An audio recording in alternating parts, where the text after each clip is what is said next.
Good morning बच्चों। तो एक बार फिर से मैं जितेंद्र कुमार आप सभी व्यूअर्स का अपने YouTube channel learn with JCI educator में स्वागत करता हूं।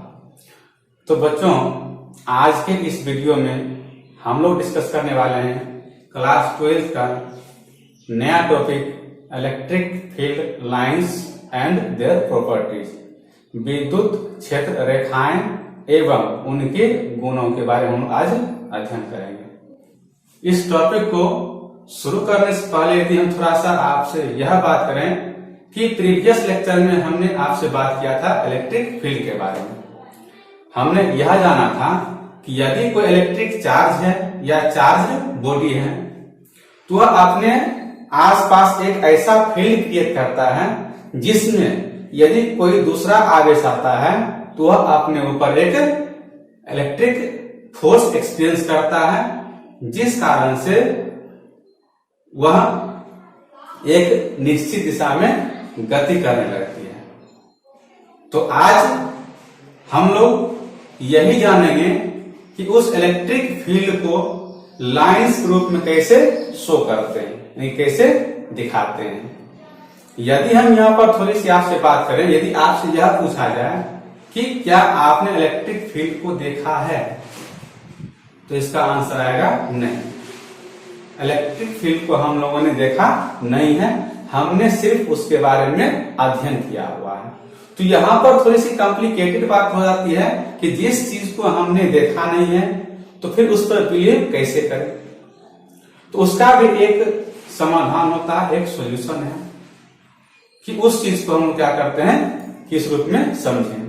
तो उसी इलेक्ट्रिक फील्ड को क्या करते हैं, हम शो करते हैं, यानी कि दिखलाते हैं, कि रिप्रेजेंट करते हैं लाइंस के रूप में रिप्रेजेंट करते हैं कि अध्ययन करने में क्या चीज आसानी। That means the visual representation of electric field. उस इलेक्ट्रिक फील्ड को क्या करते हैं, विजुअलाइज करते हैं लाइंस के रूप में, और उसी को क्या कहा गया, इलेक्ट्रिक फील्ड लाइंस। सिंपली आप कह सकते हैं कि the visual representation of electric field is called electric field lines. तो यदि हम इलेक्ट्रिक फील्ड की बात कर रहे हैं तो सर्वप्रथम इलेक्ट्रिक फील्ड का कॉन्सेप्ट दिया था माइकल फैराडे ने। अब आता है कि उनका कहना यह था कि इलेक्ट्रिक फील्ड जो है ये एक इमेजिनरी है, नहीं काल्पनिक है, इसका कोई रियल एग्जिस्टेंस नहीं है। तो फिर हम क्या करते हैं कि इस इलेक्ट्रिक फील्ड को लाइंस रूप में दिखाने की क्या आवश्यकता है, क्यों रिप्रेजेंट करेंगे। तो फ्रेंड्स, इस इलेक्ट्रिक फील्ड को लाइंस रूप में रिप्रेजेंट करना इसलिए जरूरी है, आप इसी इलेक्ट्रिक फील्ड लाइंस के माध्यम से आप यह पता कर पाएंगे इलेक्ट्रिक फील्ड का स्ट्रेंथ कितना है, इलेक्ट्रिक फील्ड की दिशा क्या है, और उस इलेक्ट्रिक फील्ड में लगने वाले बल का स्ट्रेंथ क्या है। इन सभी चीजों के बारे में यदि आपको नॉलेज चाहिए तो इलेक्ट्रिक फील्ड लाइंस के ही माध्यम से आपको मिलेगी। क्लियर? तो हम क्या करते हैं, टॉपिक को शुरू करते हैं। तो टॉपिक का आप नाम लिखिए इलेक्ट्रिक फील्ड लाइंस, विद्युत क्षेत्र रेखाएं।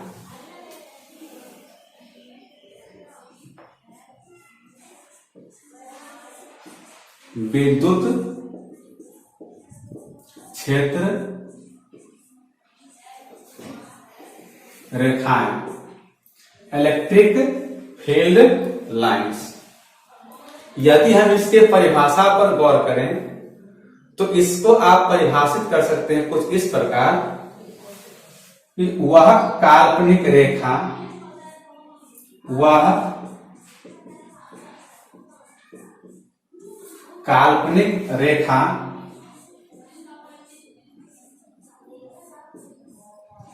जिसके किसी बिंदु पर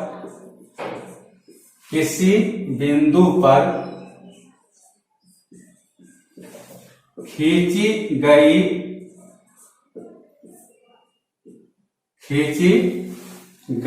स्पर्श रेखा स्पर्श रेखा विद्युत क्षेत्र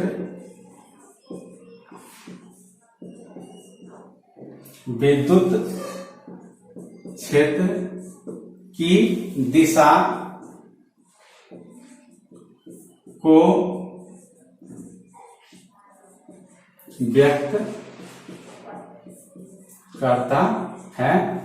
विद्युत क्षेत्र रेखाएं कहलाती हैं कि वह काल्पनिक रेखा जिसके किसी बिंदु पर खींची गई स्पर्श रेखा इलेक्ट्रिक फील्ड के डायरेक्शन को शो करता है, उसे क्या कहते हैं?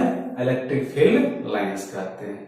कहने का तात्पर्य मेरा यह है कि मान लिया जाए ये आपका इलेक्ट्रिक फील्ड लाइंस है, इसके किसी भी पॉइंट पर, कोई भी आप एक पॉइंट ले लीजिए वाला मान लिया जाए, यदि आप यहाँ पर टेंजेंट ड्रॉ करते हैं, यह जो टेंजेंट होगा इनकी स्पर्श रेखा, ये इलेक्ट्रिक फील्ड के क्या होगा? दिशा होगा। क्लियर? इसी को क्या कहते हैं? इलेक्ट्रिक फील्ड लाइंस कहते हैं। बात क्लियर? अब इसके कुछ प्रॉपर्टी हम लोग ध्यान देते हैं, इसके क्या क्या गुण हैं। तो सबसे पहले आप इस परिभाषा को नोट कीजिए, फिर हम लोग इसके गुणों के बारे में चर्चा करते हैं। अब लिखिए विद्युत क्षेत्र रेखाओं के गुण।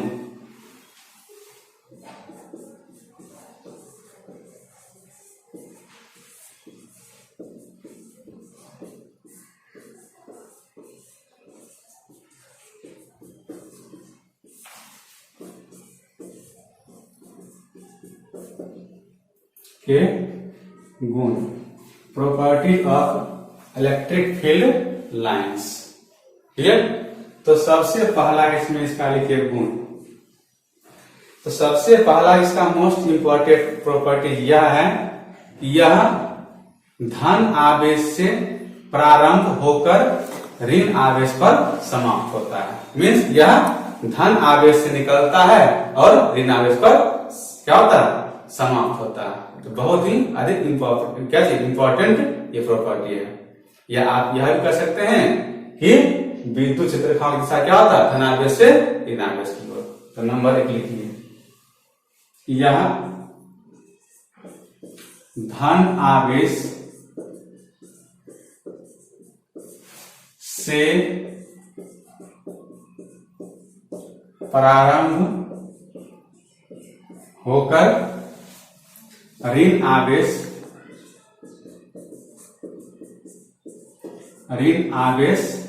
पर समाप्त होती है। सबसे पहला प्रॉपर्टी। नंबर 2 इसका लिखिए प्रॉपर्टी, जो कि परिभाषा में मैंने जिक्र कर दिया था कि इसके किसी बिंदु पर खींची गई स्पर्श रेखा विद्युत क्षेत्र की दिशा को व्यक्त करता है। तो नंबर 2 वही लिखिए, इसके किसी बिंदु पर खींची गई स्पर्श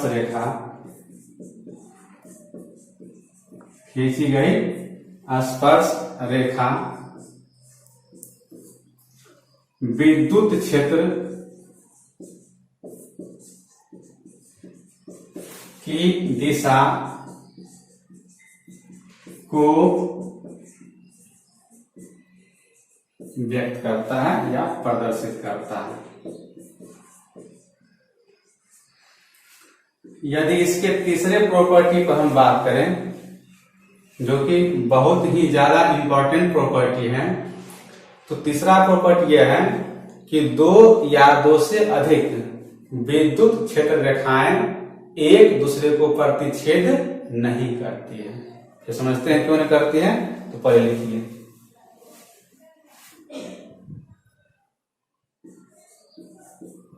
ये रेखाएं एक दूसरे को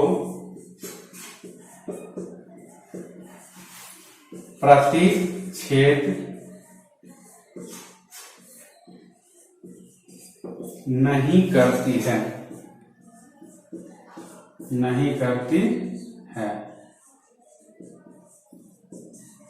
क्योंकि हम फिर डिस्कस कर लेते हैं, प्रतिच्छेदन बिंदु कहिए या कटन बिंदु कहिए, प्रतिच्छेदन बिंदु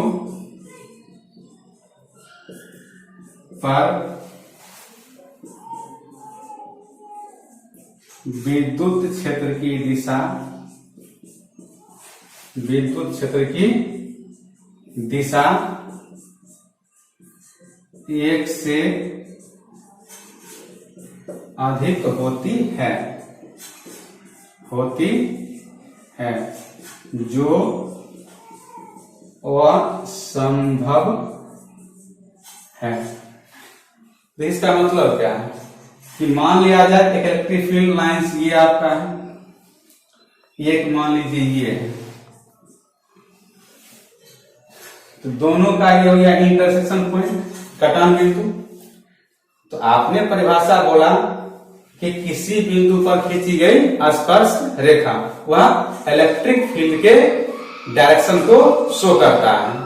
तो यदि हम इस पॉइंट पर टेंजेंट ड्रॉ करें तो इस रेखा के लिए टेंजेंट इधर की ओर होगा और इस के लिए टेंजेंट ऊपर की ओर होगा।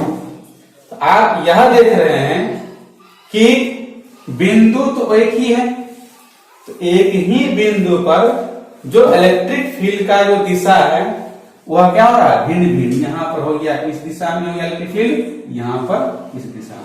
एक ही पॉइंट पर दो या दो से अधिक दिशा संभव नहीं है। इसलिए यह आपको ध्यान रखता है कि आपसे पूछता भी है कि विद्युत क्षेत्र रेखाएं एक दूसरे को प्रतिच्छेद नहीं करती है, क्यों? तो आपको लिखना है क्योंकि प्रतिच्छेदन बिंदु अथवा कटन बिंदु पर इलेक्ट्रिक फील्ड की दिशा एक से अधिक होती है, ऐसा संभव नहीं है। क्लियर?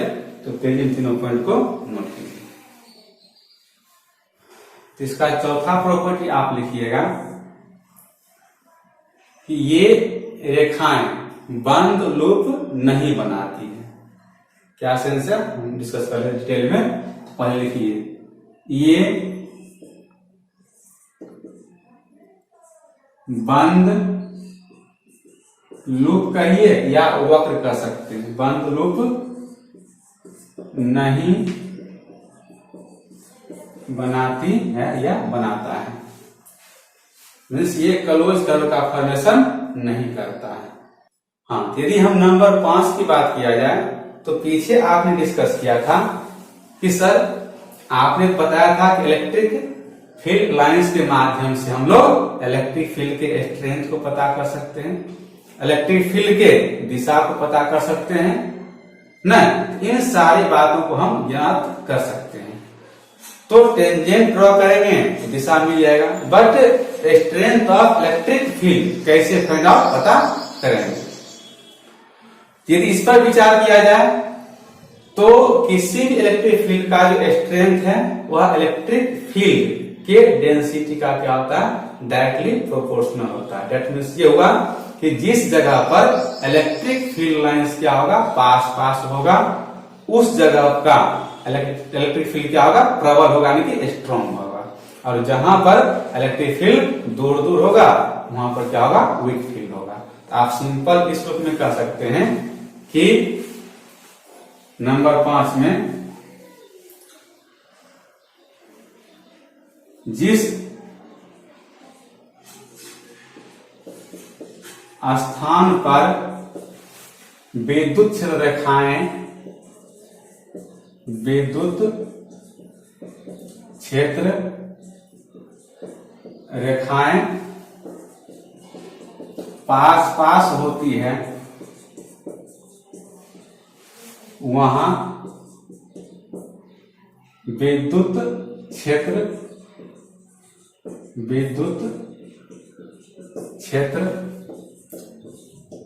प्रबल मीन्स क्या चीज, स्ट्रॉन्ग, तथा जहां दूर दूर होती है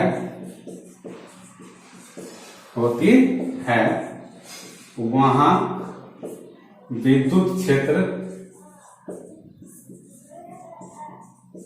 दुर्बल होता है। दैट मीन्स क्या चीज, वीक फील होता है।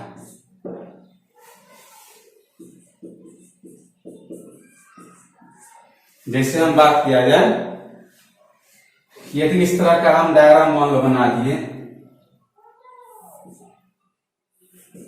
यदि हम इस जगह को पॉइंट ए मान ले, यहां पर हम मान ले पॉइंट बी, यहां पर मान ले क्या चीज पॉइंट सी, तो आप देखेंगे क्या चीज ए के पास फील्ड लाइंस क्या है, नजदीक नजदीक है, तो ई का इलेक्ट्रिक फील्ड होगा यहाँ का अधिक होगा, इससे थोड़ा दूर कहां पर है बी का, तो बी का ए से क्या होगा छोटा होगा, और फील्ड कहां कमजोर थी सी पर होगा।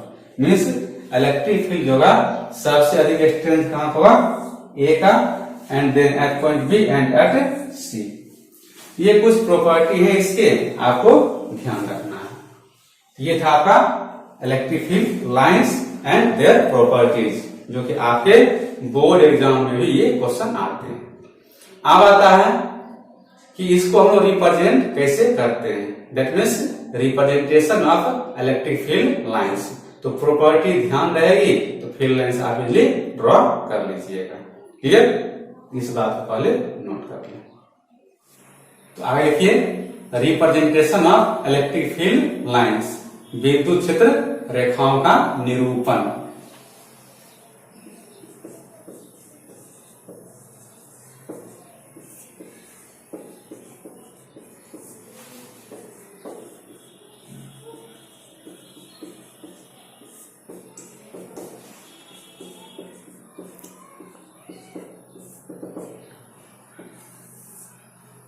तो ध्यान से बात समझिएगा। हम पहला कंडीशन यहां ले लेते हैं कि फर्स्ट में यदि Q ग्रेटर देन 0, तो इसका मतलब क्या हुआ कि हमने Q ले लिया, चार्ज है ग्रेटर देन 0, मीन्स ये जो आवेश है 0 से बड़ा है, अर्थात धनावेश है। कैसा है, धन आवेश, इनकी पॉजिटिव चार्ज। मीन्स ये हुआ यदि आपसे पूछा जाए कि due to positive charge electric field lines का पैटर्न कैसा होगा, तो क्या किया जाए।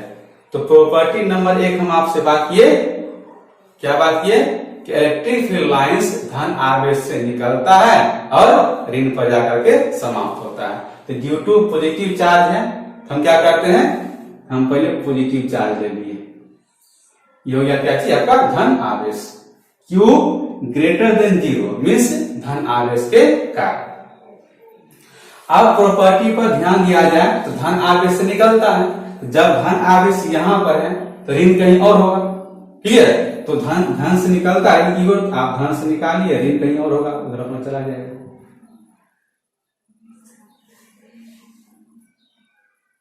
क्लियर, जब धन यहां है तो ऋण कहीं और होगा, धन यहां पर है ऋण कहीं और होगा, मीन्स धन से निकल रहा है और ऋण की ओर जा रहा है, ऋण कहीं और आवेश होगा। इस तरह से आप दिखा सकते हैं ड्यू टू पॉजिटिव चार्ज,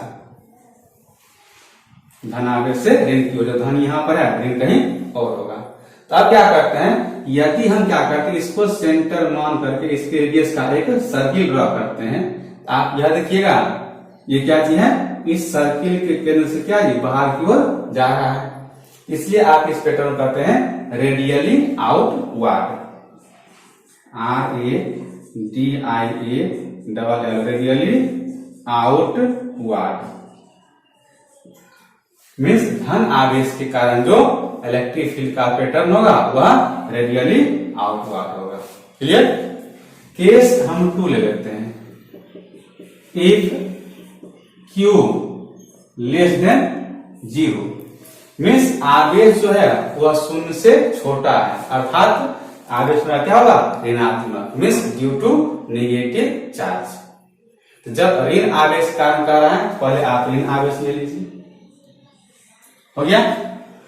अब यहां पर कैसे पैटर्न ड्रॉ करेंगे, तो प्रॉपर्टी नंबर 1, धन से निकलता ऋण पर समाप्त होता है, तो ऋण है यहां पर समाप्त होगा, जब ऋण यहां पर है धन कहीं और होगा, तो धन से आएगा ऋण पर समाप्त होगा। तो आप दिखाइए एरो का ऐसे करके, धन से आ रहा है ऋण पर समाप्त हो रहा है, धन से आ रहा है ऋण पर समाप्त हो रहा है। क्लियर, बात समझ में आ रही है जी, इस रूप में आप यहाँ पर दिखा सकते हैं। धन से आ रहा है, ऋण पर समाप्त हो रहा है। तो यहाँ पर क्या देख रहे हैं, ये आउटवार्ड है, ये इनवार्ड है, ये बाहर की ओर निकल रहा है, अंदर की ओर आ रहा है। यहाँ आप लिखेंगे रेडियली इनवार्ड, रेडियली इनवार्ड,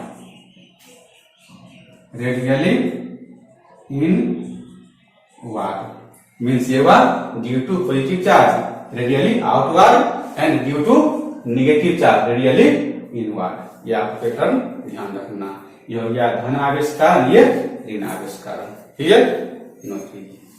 अब आगे यह हो कि जो ये तो आपका था क्या चीज, ड्यू टू सिंगल चार्जेस, अगर due to multiple charges means दो आवेश के कारण। तो हम केस 3 लेते हैं कि दो आवेश के कारण, और उसमें भी क्या चीज, जब दोनों का नेचर क्या रहेगा, opposite means due to unlike charges, due to unlike charges means दो असमान प्रकृति का चार्ज रहेगा तब, दैट मीन्स एक प्लस और एक माइनस, या आप सिंपल यह कर सकते हैं ड्यू टू डायपोल, क्योंकि डायपोल का परिभाषा आप जानते हैं। क्लियर? कि समान परिमाण का लेकिन दो अपोजिट नेचर का क्या करता है, चार्ज रखा रहता है fix at very small distance, इसे क्या कहते हैं, डायपोल। हम डिस्कस कर चुके हैं। हम लोग यहाँ क्या due to unlike charges pattern of electric field lines. तो दो आप चार्ज लीजिए, एक क्या, एक आपका धन आवेश, एक ले लीजिए ऋण आवेश। बाकी है तो सिंपल कॉन्सेप्ट, धन से निकलता है ऋण पर समाप्त होता है, तो धन से निकला ऋण पर समाप्त हो गया। क्लियर? आप बहुत सारे लाइंस को दिखा सकते हैं, धन से निकला ऋण पर समाप्त हुआ, धन से निकला ऋण पर समाप्त हुआ, धन से निकला। आप ये स्मूथ कर्व के रूप में क्या करेंगे जी, दिखाएंगे। तो इस प्रकार से आप दिखा सकते हैं क्या चीज, electric field lines due to unlike charges. Clear? आप बहुत सारे लाइंस को दिखा सकते हैं इस रूप में।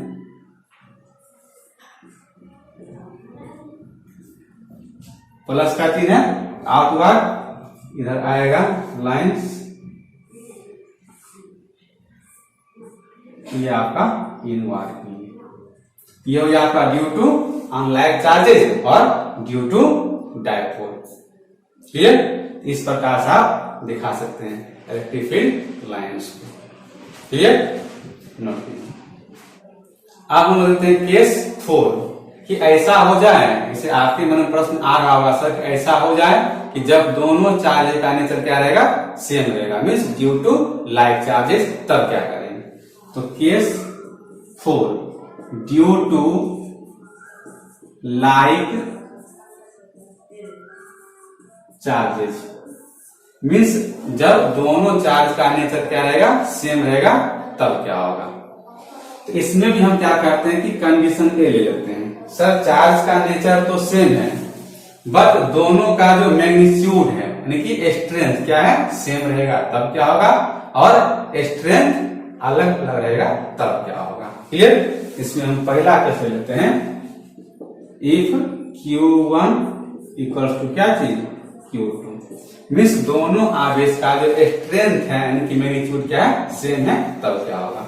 हम क्या करते हैं कि एक ले लिए प्लस चार्ज और ये क्या ले लिए प्लस चार्ज। ध्यान से बात समझिएगा, कंडीशन क्या है, दोनों का स्ट्रेंथ क्या है, सेम है। तो अब चार्ज का जो पहला प्रॉपर्टी था, सॉरी इलेक्ट्रिक फील्ड लाइंस का, कि धन आवेश से निकलता है ऋण पर समाप्त होता है, तो क्या होगा, धन से निकलेगा, क्लियर, इधर से निकलेगा। तो अब इस दोनों का जो स्ट्रेंथ सेम है, इस दोनों का मान लो सेंटर पॉइंट ये है, तो इधर से फील्ड लाइंस आएगा, इधर से भी आएगा। ड्यू टू लाइक चार्जेस क्या होगा, रिपल्सन। जितना डिस्टेंस ये कवर करेगा उतना डिस्टेंस ये कवर करेगा, लेकिन जब ये सेंटर में आएगा ये क्या करेगा, एक दूसरे को रिपेल करेगा, और ये क्या करेगा, इस रूप में क्या होगा जी, ये मुड़ जाएगा इस रूप में, यहां पर ऐसे मुड़ बन जाएगा, सेंटर से मुड़ेगा। ठीक इसी प्रकार से और सारे आएगा, इस रूप में क्या करेगा, मुड़ जाएगा। क्यों? क्योंकि दोनों का स्ट्रेंथ क्या है, सेम है, और यहाँ पर क्या होगा, रिपल्सन होगा। तो सेंटर पर आकर के दोनों क्या करेगा, ये बेंड हो जाएगा। बहुत सारा लेंस आएगा, इधर की ओर क्या होगा, बेंड हो जाएगा। तो इस प्रकार से आप दिखा सकते हैं electric field lines due to क्या चाहिए, like charges having same strength. Clear? यदि इसी में यह केस हो जाए, if Q1 greater than Q2, means ये होगा कि Q1 का जो स्ट्रेंथ है वो Q2 से क्या है, अधिक है, तब क्या होगा। तो सेम फेनोमेना यही होगा, घटना यही होगा कि आप दो चार्ज लीजिए सेम, एक प्लस, ये क्या लीजिए प्लस। अब यहाँ पर क्या किया था, आपने लिया था ये Q1, ये क्या था आपका Q2, तो ये भी हम मान लेते हैं Q1, ये क्या मान लेते हैं Q2। सेम घटना घटित होगा, धन आवेश के लेवल पर समाप्त होगा। क्लियर? अब क्या है कि Q1 का स्ट्रेंथ अधिक है, Q2 का क्या है, कम है, इसलिए जो Q1 से इलेक्ट्रिक फील्ड लाइन निकलेगा ये अधिक डिस्टेंस ट्रेवल करेगा। क्या करेगा, ये अधिक डिस्टेंस करेगा, ये क्या करेगा, कम करेगा distance travel as compare to Q1। अब यहाँ पर क्या, फिर सेम चार्ज रिपल्सन होगा, ये इधर की ओर बेंड कर जाएगा, ये इधर की ओर बेंड कर जाएगा। मीन्स यहाँ पर रिपल्सन होगा, लेकिन ये वाला चार्ज का लाइंस अधिक डिस्टेंस ट्रेवल करेगा, ये कम करेगा। आप इस रूप में इसको दिखा सकते हैं।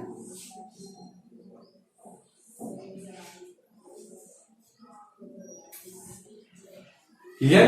तो अब यहाँ पर आप देखिएगा बात, इस दोनों चार्जेस के बीच में कोई भी, यानी कि इसके सेंटर में एक भी इलेक्ट्रिक लाइंस और फोर्स नहीं है, जिस कारण से इसके सेंटर में क्या होगा, इलेक्ट्रिक फील्ड शून्य होगा। क्यों? क्योंकि यहाँ पर इलेक्ट्रिक फील्ड लाइंस नहीं है।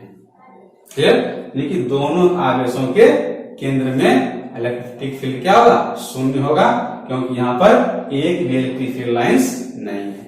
ये हो गया आपका pattern of electric field lines due two charges.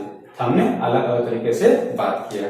अब लास्ट में आपके दिमाग में यहाँ पर एक प्रश्न आ रहा हो, सर आपने दो लाइट लिया, दो लाइट चार्जेस, तो दोनों प्लस लिया, दोनों माइनस होगा, तब क्या होगा? तो कुछ नहीं होगा बच्चों, बस जहां पर आपने एरो का साइन क्या कर दिया था, ऊपर दिया था, एरो का साइन से क्या चल जाएगा, मीन्स तीर का चिन्ह से परिवर्तन हो जाएगा, बाकी सब कुछ हो जाएगा। ये आपका था इलेक्ट्रिक फील्ड लाइंस और उसके गुणों के बारे में, और उसको रिप्रेजेंट कैसे करते हैं। तो बच्चों इस वीडियो को आप अच्छे से देखिए, समझिए, और इसको एग्जाम के दृष्टिकोण से पढ़िए, इंपॉर्टेंट भी है। फिर हम लोग क्या करते हैं, अगले क्लास में मिलते हैं। तो आज के लिए हम लोग यहीं पर